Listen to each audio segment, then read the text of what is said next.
Hi everyone, welcome back again हमारे इस SSC CGL 2024 prelim papers discussion में मैं फिर से एक बार आपको वेलकम करता हूं।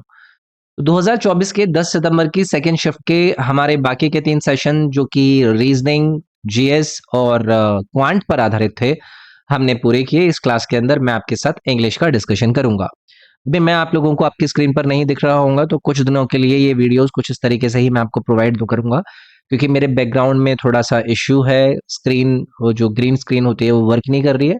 कुछ समय का आप मुझे टाइम दीजिए और उसके बाद फिर से हम अपनी लाइव क्लासेस को शुरू करेंगे। तो चलिए हम अपने सेशन को आगे बढ़ाते हैं। आगे बढ़ने से पहले ये मेरा ऐप, जो कि एंड्रॉयड और आईफोन दोनों पर आपको अवेलेबल है, आप गूगल के प्ले स्टोर से EDU24 ऐप को इंस्टॉल करके अपने पास रख सकते हैं। उसमें सारी चीजें आप लोगों को मिलती हैं, चाहे करंट अफेयर हो या फिर जीएस का पूरा पोर्शन हो, चाहे रीजनिंग और बाकी के हर एग्जाम की टेस्ट सीरीज हो, सब चीजें मतलब आपकी तैयारी के लिए मिलेंगी। इसके अलावा ये मेरे 4 बैचेस आपके चल रहे हैं, जिसमें कि आप लोगों को complete English, complete math, complete reasoning और कंप्लीट जीके जीएस में प्रोवाइड कर रहा हूँ। तो चलिए भाई, अपने सेशन को हम आगे बढ़ाते हैं। पहला सवाल आपकी स्क्रीन पर है। आप लोग भी मुझे इस सेशन के खत्म होने के बाद कमेंट में बताइएगा कि आप लोगों ने कितने सवालों को सही अटेम्प्ट किया। तो चलिए भी, पहला सवाल आपके सामने पूछ रहे हैं कि मोस्ट एप्रोप्रिएट एंटोनिम बताइए, यानी कि विलोम शब्द बताइए। अंडरलाइन शब्द जो कि यहां पर इन्होंने दिया है, अटरली। अटरली का आपको एंटोनिम बताना था। तो देखो, एंटोनिम तो तभी बताओगे ना जब आपको इसका मतलब पता होगा। तो जब हम अटरली शब्द की बात करते हैं तो इसका मतलब होता है पूरी तरह से, यानी कि कंप्लीटली, विदाउट क्वालिफिकेशन। यानी कि अगर मैं इसके लिए एक शब्द यूज करूं तो वो क्या करूंगा? एब्सोल्यूटली, पूरी तरीके से। तो यहां पर अगर आपसे पूछते हैं कि भैया जी आप हमें बता दीजिए कि इसका एंटोनिम क्या होगा, तो आप लोगों को क्या मिलेगा? एंटोनिम अगर विलोम पूछना है तो विलोम में हो जाएगा कि जो कि अधूरा हो या फिर सबसे निचले स्तर पे हो। तो यहां पर आपको एक शब्द नजर आ रहा है, मिनिमली। मिनिमली, जिसे आप हिंदी में कह देते हैं न्यूनतम।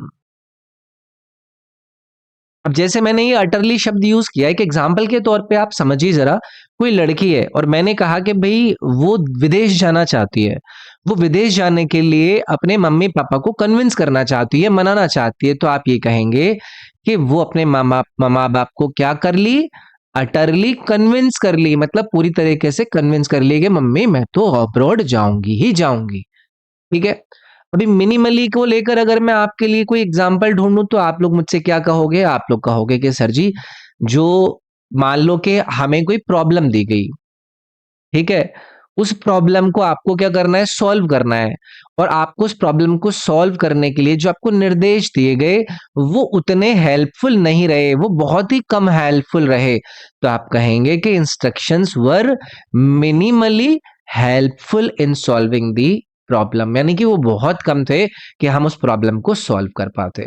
तो अटरली मतलब कंप्लीटली, मिनिमली मतलब बहुत ही कम हद तक, यानी कि न्यूनतम। तो ये एक दूसरे के क्या हो जाएंगे? यहां पर विलोम शब्द हो जाएंगे।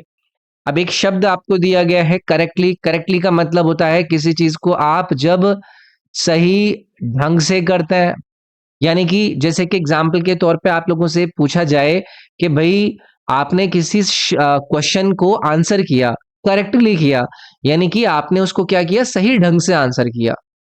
ठीक है। टोटली का मतलब सभी को पता है, इसका मतलब भी कंप्लीटली होता है, या फिर मैं यहां पर लिख देता हूं, कंप्लीटली बोल दीजिए या फिर आप एब्सोल्युटली बोल दीजिए, यानी कि पूरी तरह से। एक्सट्रीमली का भी मतलब क्या होता है? कोई चीज जो बहुत ज्यादा अत्यंत होती है। अत्यंत का मतलब हो गया कि एक काफी बड़ी डिग्री तक है, ग्रेट डिग्री तक है, तो वो एक्सट्रीमली हो जाता है। जैसे एग्जाम्पल के तौर पे आपसे बोला जाता है ना कि वेदर है, मौसम है, वो क्या है? एक्सट्रीमली कोल्ड है। तो ये कहेंगे कि भाई बहुत ज्यादा ठंड थी, एक्सट्रीमली कोल्ड था। तो यहां पर एंटोनिम हमसे पूछा था अटरली का, तो ऐप का एंटोनिम क्या बन गया? मिनिमली बन गया। अगला सवाल आपके सामने। Select the most appropriate meaning of the phase in bold. ये आपको एक फेज दिया गया है, इसका मतलब आपको बताना है। तो क्या बोलता है ये statement? Your so called friend has cooked your गूज।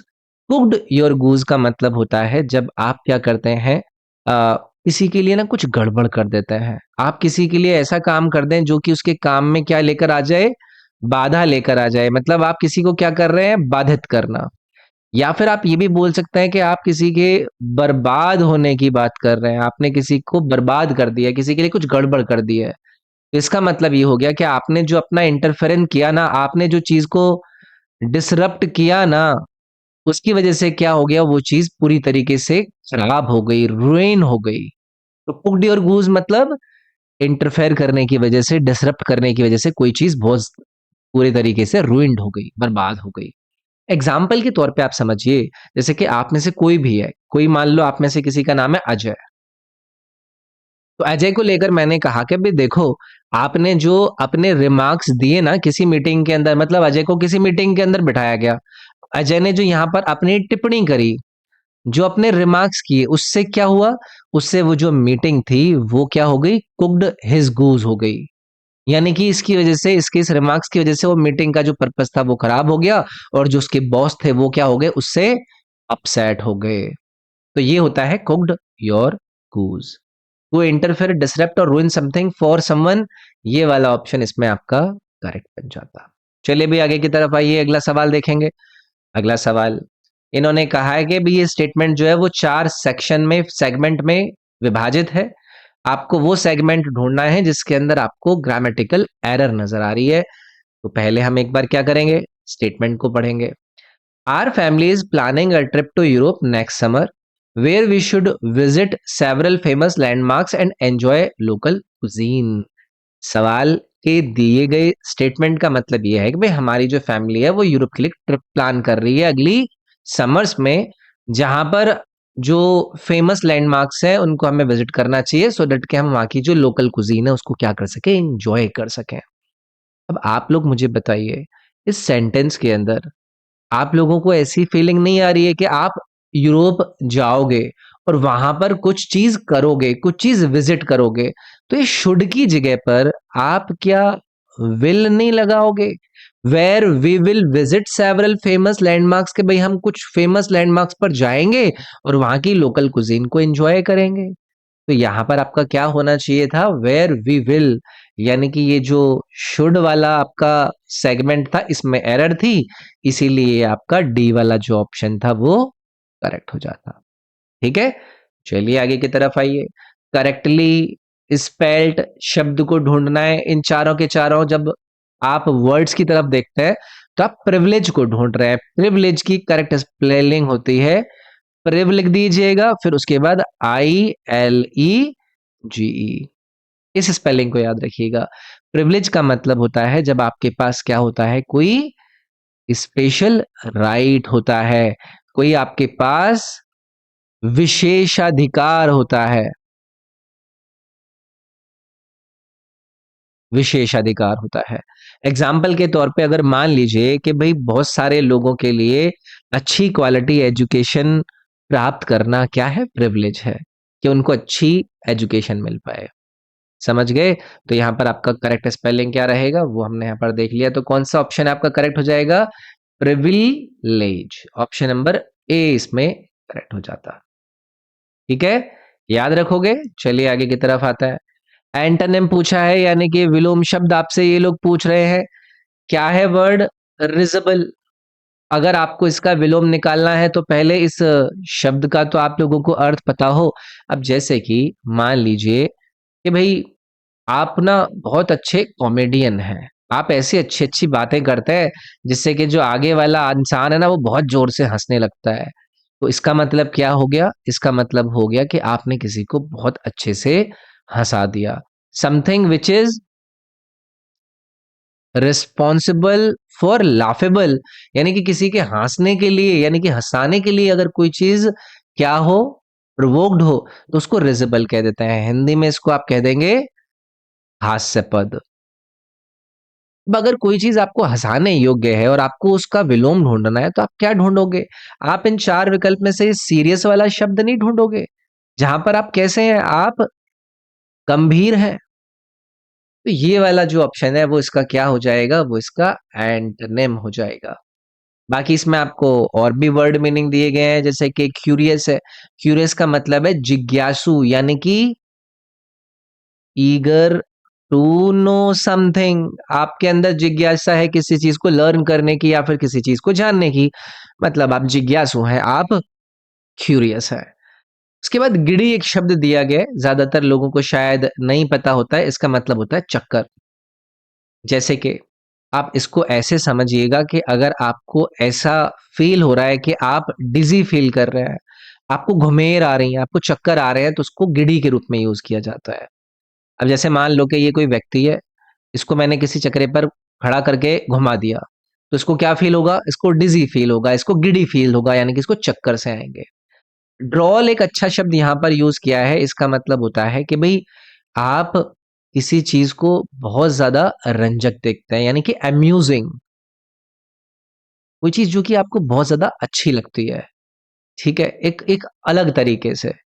जैसे कि फॉर एन एग्जाम्पल के तौर पे अगर मैं यहाँ पर आपसे एक वाक्य कहूं कि भाई आप मान लो कि ये आप हैं और आपका जो सेंस ऑफ ह्यूमर है ना वो बड़ा तगड़ा है और आप बहुत अच्छी अच्छी बातें करते हैं कि आप दूसरे के मन को ना बहुत ही आराम से हल्का कर देते, तो आप क्या कर रहे हो, आप ड्रोल कर रहे हो, यानी कि आप दूसरे आदमी को जो थोड़ा सा मूड उसका खराब था उसको लाइट कर रहे हो।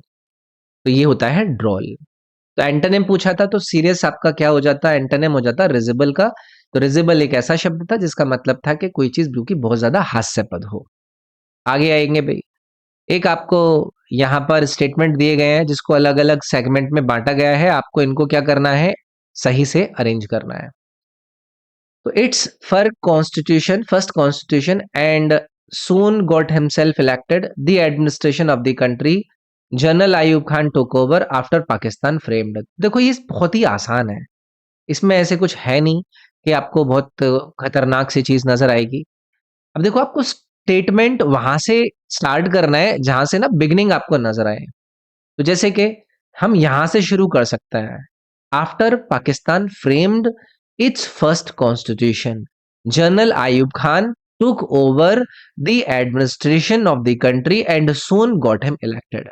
कि भाई जब पाकिस्तान ने अपने संविधान के पहले हिस्से को तैयार किया, तो जनरल आयूब खान ने क्या कर लिया, प्रशासन को देश के अपने हाथ में ले लिया और अपने आप को उसके बाद क्या करा लिया, इलेक्ट करा लिया। तो यहाँ पर आपका एस से शुरू होता, आपका एस आएगा, फिर आपका ओ आएगा, यहाँ पर मैं 2 लिख देता हूँ, यहाँ पर मैं 1 लिख देता हूँ, उसके बाद आपका आर यानी कि ये आपका 3 आया, उसके बाद आपका क्यू यानी कि यहाँ पर 4 और उसके बाद आपका यहाँ पर 5। ये बन जाता भाई। ठीक है, चलिए आगे की तरफ बढ़ते हैं। एक्टिव वॉइस में आपको दिए गए स्टेटमेंट को क्या करना है, एक्सप्रेस करना है। स्टेटमेंट को पढ़ेंगे, the letter will be delivered by the postman tomorrow. भाई एक्टिव वॉइस की जब हम बात करते हैं तो वो जो सेंटेंस का फोकस होता है वो कहां से कहां तक शिफ्ट कर देता है, वो एक्शन को सब्जेक्ट के ऊपर आपका चेंज कर देता है फोकस को। इस सेंटेंस के अंदर जो सब्जेक्ट है, कौन सा सब्जेक्ट है, पोस्टमैन, वो एक्शन कर रहा है ना उस लेटर को डिलीवर करने का। तो एक्टिव वॉइस के अंदर जब आप स्टेटमेंट को चेंज करेंगे तो सेंटेंस को आप स्ट्रक्चर किस प्रकार में करेंगे, पोस्टमैन को आप स्टार्टिंग में लेकर जाएंगे, तो आपका आएगा द पोस्टमैन। उसके बाद विल बी डिलीवर्ड का हो जाएगा, वो हो जाएगा will deliver the letter tomorrow.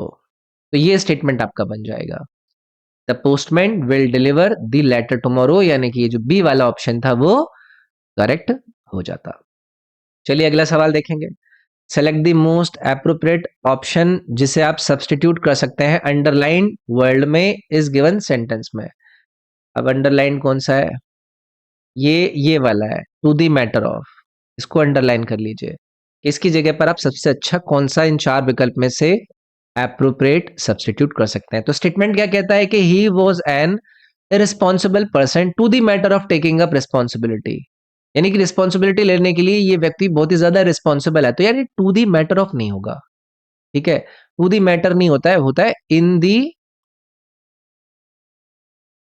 Matter of, यानी कि किसी के मामले में। इसका मतलब होता है इन दी मैटर ऑफ, किसी के मामले में। भाई कोई व्यक्ति रिस्पॉन्सिबिलिटी उठाने के मामले में इरिस्पॉन्सिबल होता है, ये कहना चाह रहे हैं ये, है ना। जैसे कि मान लीजिए कि कोई आप में से फीमेल है, वो पर्यावरण को बचाने के लिए यू नो एक्सपर्ट है, तो मैं इस कैसे कह पाऊंगा कि भाई आप क्या है, एक्सपर्ट हैं किसमें, in the matter of environmental conservation. समझ गए? तो in the matter of taking up, यानी कि ए वाला जो ऑप्शन है वो आपका यहाँ पर सही बैठता। अगला देखेंगे भाई। अगला है, आपको सिनोनिम ढूंढना है। शब्द दिया गया है आपको पग्नेशियस। पिछली शिफ्ट के अंदर भी पग्नेशियस शब्द को हमारे द्वारा चूज किया गया था, यानी कि डिस्कस किया गया था। इसका मतलब होता है जब आप आर्ग्यू करने के लिए तैयार होता है, आप आर्ग्यू करना चाहते हैं, आप किसी से क्वेरल करना चाहते हैं, यानी कि झगड़ा करने के लिए बस एकदम ना उतावले हो रखे हैं, या फिर आप ना फाइट करने के लिए हमेशा एकदम तैयार रहते हैं, तो मैं यहाँ पर यूज कर सकता हूँ लड़ाका। जैसे विराट कोहली है, वो क्या रहता है, हमेशा इग्नेशियस रहता है, वो हमेशा तैयार रहता है कि सामने वाले को ना कूट दो पड़ के। तो ये क्या होता है, उसका पग्नेशियस एटीट्यूड है, जो कि उनको ऐसे अननेसेसरी कन्फ्रंटेशन के अंदर लेकर चला जाता है। अब इसका हमें क्या ढूंढना है, सिनोनिम ढूंढना है, यानी कि पर्यायवाची ढूंढना है। तो यहीं पर एक शब्द नजर आ रहा है आपको, बेलिग्रेंट। इस शब्द का मतलब भी क्या होता है, लड़ाकू। यानी कि एक ऐसे पर्सन को बेलिग्रेंट रेफर करता है जो कि बहुत ज्यादा अग्रेसिव होता है, या फिर वॉर लाइक सिचुएशन में रहता है। जैसे कि आपके जॉन इब्राहिम भाई साहब है, उनकी कोई सेल्फी ले ले, उस बेचारे भाई की गुद्दी पकड़ के उसको लटा लेता है नीचे कि तूने मेरे साथ सेल्फी कैसे ले ली। तो उसको मैं बेलेग्रेंट कैटेगरी के अंदर ले सकता हूं। तो ये दोनों क्या हो जाएंगे भाई, एक दूसरे के सिनोनिमस हो जाएंगे, यानी कि पर्यायवाची हो जाएंगे। स्लाई एक शब्द यहां पर दिया गया है, इसका मतलब होता है चालाक। जैसे कि मान लीजिए कि आपकी ना एक ऐसी स्माइल है, आपके चेहरे पर एक ऐसी मुस्कान है जो कि क्या कर सकती है, जो कि दूसरे को उसकी पैसे निकालने में हेल्प कर सकती है। ठीक है, समझ रहे हो? तो किसी को अगर किसी के पैसे निकालना है तो अपनी प्यारी सी मुस्कान देकर उससे पैसे निकाल लेता है। तो वो क्या थी, उसकी स्लाई स्माइल थी। यानी कि आप एक ऐसे नेचर के हो जो कि बहुत ज्यादा डिसीटफुल है, यानी कि किसी के साथ आप धोखाधड़ी कर लेते हो अपनी वो चालाकपंती दिखाकर। ठीक है।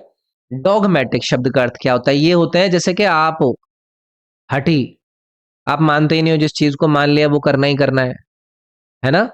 तो अगर आप अपने ऐसे प्रिंसिपल्स को फॉलो कर रहे हैं जिन्हें आप, अगर कोई ये कह देना कि ये गलत है तो आप मानते नहीं है, तो वो क्या है, आपकी डॉगमेटिक अप्रोच है, तरीका है आपका, हठी तरीका है।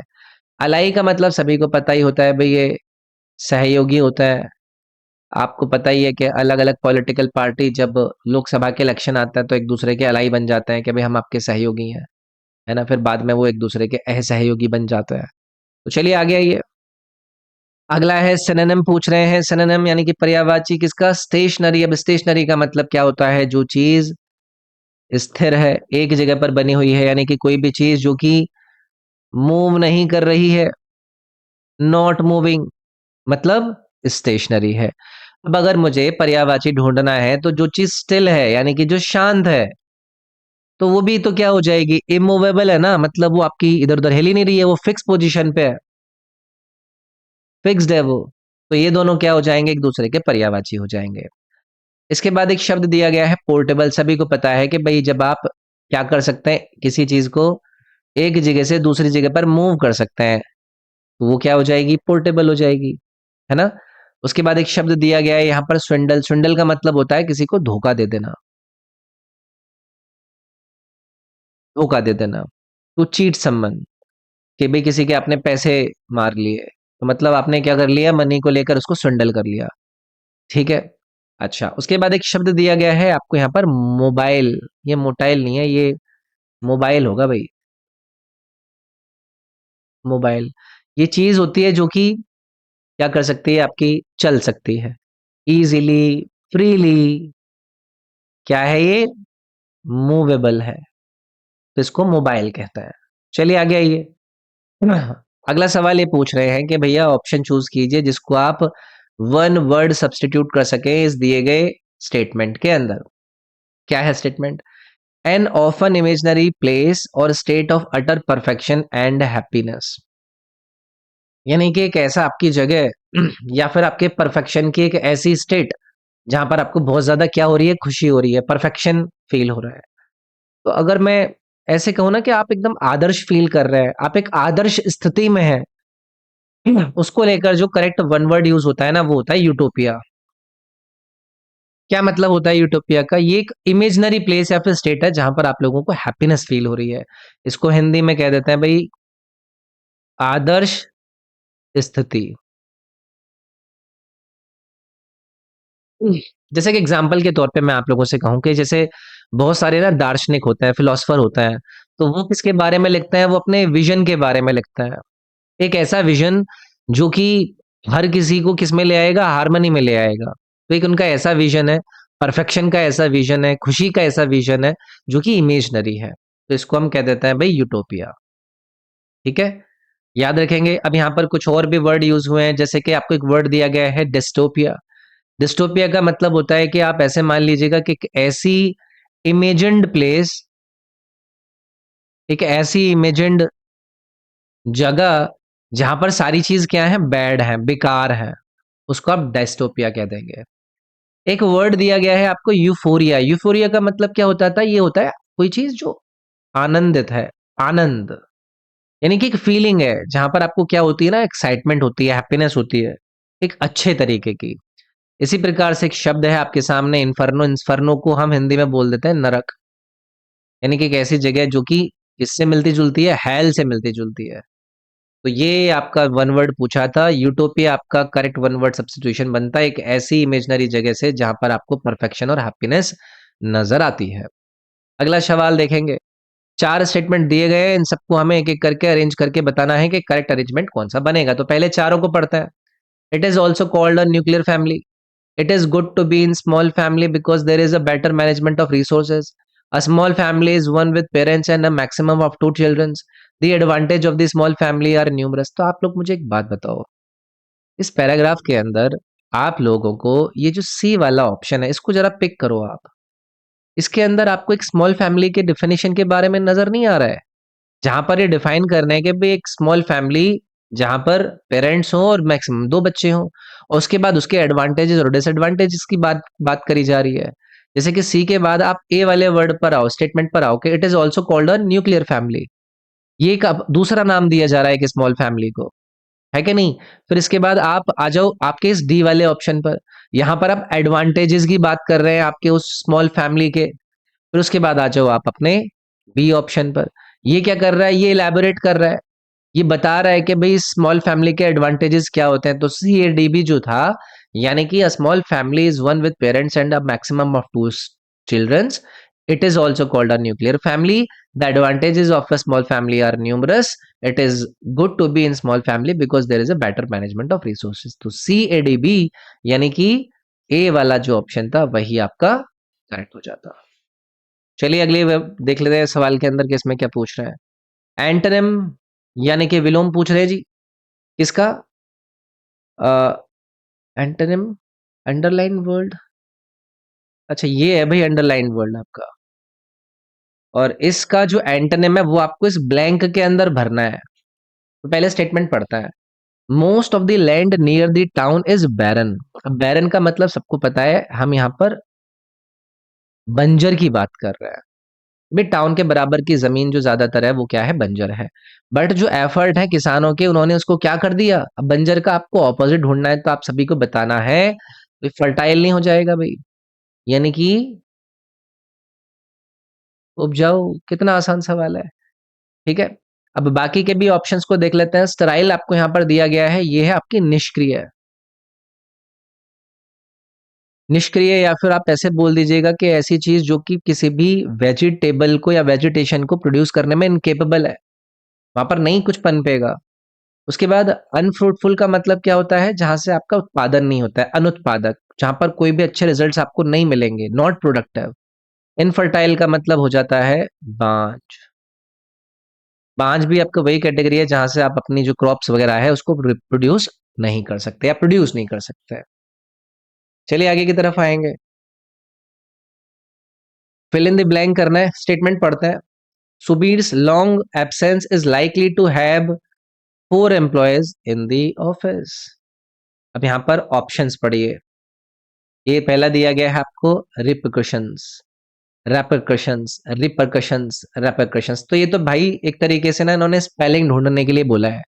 अब देखो ये रिपरकशंस जो स्पेलिंग होती है, उसकी स्पेलिंग आप याद रखिएगा, REPER तो यहाँ पर हो गया, फिर उसके बाद आप CUSSIONS, रिपरकशंस, इसका मतलब होता है आपके प्रभाव। प्रभाव मतलब अगर किसी चीज का प्रतिफल है, तो सुबीर की जो लॉन्ग अब्सेंस थी उसकी वजह से जो बाकी के ऑफिस के अंदर एम्प्लॉयज थे उनके लिए उनके ऊपर प्रभाव पड़ा। तो यहाँ पर आपका करेक्ट वाला ऑप्शन कौन सा हो जाता है? REPER, CUSS इसमें नहीं है, CUSS आर, ये रैपर नहीं होगा, REPERR नहीं होगा, तो भैया ये आपका जो सी वाला ऑप्शन था वो इसमें करेक्ट हो जाता। अगला देखिए भाई, मीनिंगफुल ऑर्डर में आपको अरेंज करना है, आसान है। डिलीशियस, सी अ बेक्ड चॉकलेट केक, तो ये सीधा सीधा नहीं है। T baked a delicious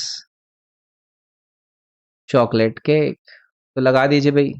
she यानी कि आर, बेक्ड यानी कि पी, ए यानी कि क्यू, डिलीशियस यानी कि ओ, और चॉकलेट केक यानी कि एस। तो RPQOS यानी कि सी ऑप्शन आपका इसमें करेक्ट हो जाता। आसान था भाई बहुत। आपको एंटोनिम ढूंढना है भाई अंडरलाइन शब्द का, और फिर उसको ब्लैंक में भरना है। तो most of the flowers Bloom, Bloom का मतलब क्या होता है? ब्लूम का मतलब होता है कोई चीज जो खिलती है, तो मैं यहाँ पे लिख देता हूँ खिलना। In this spring session but they start to what during summer, यानी कि समर की टाइम पर क्या हो जाने लगते हैं वो? मुरझाने लगते हैं। तो मुरझाने का मतलब क्या होता है? विथर, मुरझाना। तो यहाँ पर आपका विथर करेक्ट इसका एंटोनिम रहेगा, उल्टा रहेगा। बाकी फ्लश का मतलब क्या होता है? ये मतलब अपना अगर आप रेड एंड हॉट हो जाए तो उसको फ्लश कहते हैं। मतलब मान लीजिए कि आपको ना कोई आप बीमार हो गए, तो आप इलनेस की वजह से अगर लाल पीले हो जाए तो उसको आप फ्लश कहते हैं। एक तरीके से अगर आप स्ट्रॉन्ग इमोशन की वजह से लाल पीले हो जाते हैं तो उसको फ्लश कहते हैं। फ्लरिश का मतलब सभी को पता है, फलना फूलना, और ब्लोसम का मतलब सबको पता होता है, फूलना। जैसे कि आप फ्लावर्स को, फूलों को प्रोड्यूस करते हैं या फिर डेवलप करते हैं हेल्दी वे में के अंदर, तो उसको आप ब्लॉसम कहते हैं कि फ्लावर्स आर ब्लमिंग, ब्लसमिंग। ठीक है, तो याद रखेंगे। अगला सवाल देखिए भाई, ऑप्शन करेक्टली जो एक्सप्रेस करता है पैसिव फॉर्म को, तो क्या स्टेटमेंट दिया गया है? The share holder will elect him a director, पीछे अभी हमने डिस्कस किया था। तो ओरिजिनल सेंटेंस आपका एक्टिव वॉइस के अंदर है, the share holder will elect him a director. अब पैसिव वॉइस के अंदर जो ऑब्जेक्ट होता है आपके एक्टिव सेंटेंस का, वो सब्जेक्ट बन जाता है, यही होता है ना। तो हिम को आप पकड़ कर ले आओगे और उसको क्या कर दोगे? ही कर दोगे।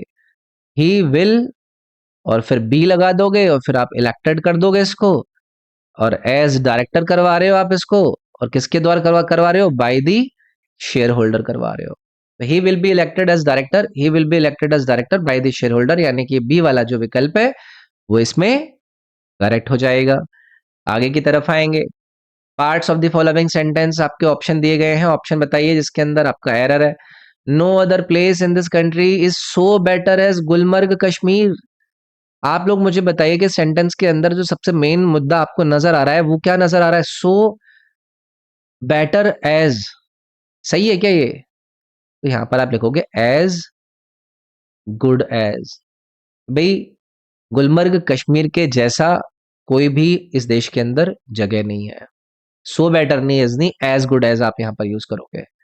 ठीक है, करेक्ट फेज आपका एड एज गुड एज होगा। तो सो बेटर एज वाले में गलती थी, इसलिए यहां पर सी ऑप्शन करेक्ट हो जाता। अगला देखते हैं भाई, अगला है मोस्ट एप्रोप्रिएट ऑप्शन ढूंढिए जो कि अंडरलाइन वर्ड को यहां पर सब्सटीट्यूट कर सकते हैं। इसको हमें करना है, of frogs were very quicker, यहां से। तो rare species of frogs were very quicker identify by Stella. एक क्विकर का मतलब क्या होता है? तेज होता है ना, कि जिसकी जो स्पीड है वो यूजुअली जितनी होती है उससे ज्यादा हो। तो rare species of frogs were very quickly identify, quicker identify नहीं होगा, आप यहां पर लिखोगे क्विकली आइडेंटिफाइड। क्योंकि आप आइडेंटिफाई कर रहे हो किसी चीज को शीघ्रता से, तेजी से। तो यहाँ पर आपका very quickly the rare species of frogs, of frogs, यानी कि ए वाला जो ऑप्शन है वो वाला इसमें सही बन जाएगा भाई। अगला देखते हैं। ईडीएम दिया गया है बाइट दी बुलेट। इसका मतलब होता है जब आप कठिन स्थिति का साहस के साथ ना सामना करता है। आपने कि आप मान लो कि कोई बहुत ज्यादा डिफिकल्ट सिचुएशन में है और उसको आप अच्छे से फेस कर रहे हैं कि भाई आजा, मैं तेरी सारी जो बुलेट्स तू मेरे ऊपर दे रहा है ना, मैं उनको अपने दांतों से दबा लूंगा। तो ये क्या है, बाइट द बुलेट, यानी कि किसी डिफिकल्ट सिचुएशन को करेज के साथ फेस करना। तो यहाँ पर क्या हो जाएगा, फेस सिचुएशन विद करेज, यानी कि डी वाला ऑप्शन आपका करेक्ट बन जाता। अब आगे भी आपका क्लोज टेस्ट, तो पहले इसमें एक बार क्या कर लेते हैं, सारे के सारे क्लोज टेस्ट को पढ़ लेते हैं। Americans have been arguing about pandemic for 2 years, and the debate is particularly for among parents of small children for good reasons. While such as making and isolation mean temporary discomfort or inconvenience for most people, the for still developing young children are most mysterious and possibly most significant and lasting. Children with speech or language disorder often perhaps the example of these murky trade-offs. Pandemic restrictions vary by state, country, and school district, but I spoke with parents in California, New York, Massachusetts, Washington, New Jersey, Iowa, Maryland, who said their children's speech therapy has been first by loss of in-prison therapy and then by masking requirements in place they have them that have them. पहले blank number के अंदर आना है, तो आइए भी, Americans have been arguing about pandemic. Pandemic what? Advantages, interference, handicap, restrictions. भाई Americans किसके बारे में पैंडेमिक की बात कर रहे होंगे? रिस्ट्रिक्शंस के बारे में भी बात कर रहे होंगे ना। भाई रिस्ट्रिक्शंस आपको क्या रेफर कर रहा है? ये उन रूल्स की बात कर रहा है, उन रेगुलेशंस की बात कर रहा है जो कि किसी भी बिहेवियर या एक्शन को क्या करता है, कंट्रोल करता है। भाई किसी भी एक्शन या कंट्रोल को कराने के लिए, रोकने के लिए मैं रिस्ट्रिक्शंस लगाता हूं ना, तो यहाँ पर आपका रिस्ट्रिक्शंस सही बैठ जाएगा। अरे ये क्या हो गया, यहाँ पर आपका रिस्ट्रिक्शंस वाला जो शब्द है वो सही बैठ जाएगा। ठीक है। इसके अलावा आपको और भी दिए गए एडवांटेज का मतलब तो वही है कि जो कि बेनिफिशियल फैक्टर्स बताएगा किसी कंडीशन के, तो वो तो इस डिस्कशन के अंदर आएगा नहीं। इस पेंडेमिक से कोई आपको फायदा तो हो नहीं रहा होगा। उसके बाद ये इंटेम्परेंस आपको एक वर्ड दिया गया है, इसका मतलब होता है किसी चीज की कमी होना, जैसे कि ड्रिंकिंग या ईटिंग की कमी होना, है ना, कोई चीज जो कि मॉडरेट होनी चाहिए, उस मॉडरेट चीज की आप कमी देख रहे हैं। तो ये भी इस कॉन्टेक्स्ट में नहीं बैठता है। हैंडीकैप भी इसमें नहीं बैठता है। भाई ये तो वही सिचुएशन है ना जहां पर आपको भी जो सक्सेसफुल होना चाहते हैं उसमें आपको डिफिकल्टी हो, वो भी सेट नहीं बैठ रहा है। ठीक है। चलिए आगे आइएगा, दूसरे स्टेटमेंट को देखिए। दूसरे स्टेटमेंट में हमें बताना है कि क्या फिल करना पड़ेगा। तो यहाँ पर रिस्ट्रिक्शन आ गया। अरे यार, restriction for 2 years, and the debate is particularly fought among parents and small children for good reasons. While what measures branding models sluggishness such as making, देखो यहाँ पर आएगा आपका measures, while measures such as making an isolation mean temporary discomfort. measures का मतलब यही तो हो गया ना, जो आपने एक्शन लिया है, यानी कि आपने एक ऐसे स्टेप्स लिए हैं जो कि पर्टिकुलर गोल को अचीव करने के लिए जरूरी हैं। जैसे कि यहाँ पर आप किसी की सेफ्टी को इंश्योर करने के लिए इसकी कंप्लायंस को दर्शा रहे हो, तो यहाँ पर मेजर सही आ जाता। ना ही मॉडल बनेगा, ना ब्रांडिंग, ना स्लगिशनेस। आप मेजर्स लेते हो किसी भी चीज को रोकने के लिए। ठीक है। आगे आएंगे, तीसरे वाले ब्लैंक को भरना है। तो आइसोलेशन मीन टेम्परेरी डिस्कम्फर्ट और inconvenience for most people, there for still developing young children, there what, इसमें आपको देखना है कॉन्सिक्वेंस, फाउंडेशन, डिसअप्रूवल या फिर मार्जिनलाइजेशन। तो देयर कॉन्सिक्वेंसेज ही होंगे ना, यानी कि परिणामों की बात होगी ना। भाई ये आउटकम्स की ही बात करी जा रही है ना, जो भी आपने अभी ऊपर रिस्ट्रिक्शंस लगाई थी उनके। तो आपके उन पर्टिकुलर एक्शन के जो आउटकम्स हैं उसके कॉन्सिक्वेंसेज की यहाँ पर बात हो रही है, जो आपने देखे हैं अपने रिस्ट्रिक्शंस लगाने के बाद। तो इसमें कॉन्सिक्वेंस आ जाएगा। इसके बाद अगला देखते हैं, चौथे नंबर को भरना है। Okay, children with speech or language disorder offer perhaps the example of these murky trade-offs. Indistinct, nebulous, clarist or vague. ये जो क्लियरेस्ट शब्द है, ये क्या रेफर कर रहा है? कोई चीज जो कि इजीली क्या हो जाए, अंडरस्टूड हो, है ना? उसी को तो आप क्लियरेस्ट कहेंगे, या फिर अनमिस्टेकेबल हो। तो ये आपके इस कॉन्टेक्स्ट में फिट नहीं हो जाता है, क्योंकि ये यही बता रहा है ना कि जो ऐसे बच्चे हैं जिनको स्पीच या फिर लैंग्वेज डिसऑर्डर्स हैं, वो क्लियरली आइडेंटिफाइबल है, उनको आप आइडेंटिफाई कर सकते हो, क्लियरेस्ट है ये, क्लियरेस्ट एग्जाम्पल है ये इस चीज का। तो ये वाला ऑप्शन इसमें सही बैठेगा भाई। आगे आएंगे और ये अंतिम है आपका, इसमें आपको ब्लैंक नंबर 5 में आना है। तो इन्होंने कहा कि but I spoke with parents in this place who said their children's speech therapy have been first by loss of in-person therapy and then by masking requirements। तो देखिए भाई यहाँ पर, तो इन्होंने कहा first by loss of in person therapy and then by masking requirements. तो ये डिसरप्टेड आएगा। डिसरप्टेड मतलब कोई चीज बाधित होना, किसी में बाधा आना। तो इसका मतलब यही हो गया ना कि अगर आपने किसी डिफिकल्टी को फेस किया हो, इस पैसेज के अंदर जो इंटरप्शंस बच्चों की स्पीच थेरेपी के अंदर हुई पैंडेमिक से होने वाले रिस्ट्रिक्शंस की वजह से, उसको लेकर डिसरप्शन की बात हो रही है, उसको लेकर बाधा की बात हो रही है। तो ये आपके क्लोज टेस्ट था, थोड़ा सा अच्छे लेवल का था, लेकिन आसान था अगर आप कॉन्टेक्स्ट पकड़ते हैं दिए गए पैसेज का। तो ये थी यार आपकी क्लास, और 10 सितंबर के शिफ्ट 2 का डिस्कशन भी पूरा हुआ। मिलते हैं अपनी अगली शिफ्ट के अंदर, इसमें इतने रखेंगे। बाकी कोई नया स्टूडेंट है तो इस ऐप को डाउनलोड जरूर कर लीजिएगा, और वीडियो अगर पसंद आती है तो वीडियो को लाइक करना है, अपने फ्रेंड्स के साथ शेयर करना है, चैनल को सब्सक्राइब ज़रूर कीजिएगा ताकि रेगुलर वीडियोस आपके पास पहुंचती रहें। और डिस्क्रिप्शन ज़रूर चेकआउट कर लेना, उसमें सारे इंपॉर्टेंट लिंक्स मैंने डाले हुए हैं। बाकी हम नेक्स्ट क्लास में मिलेंगे। Thank you, take care, bye bye.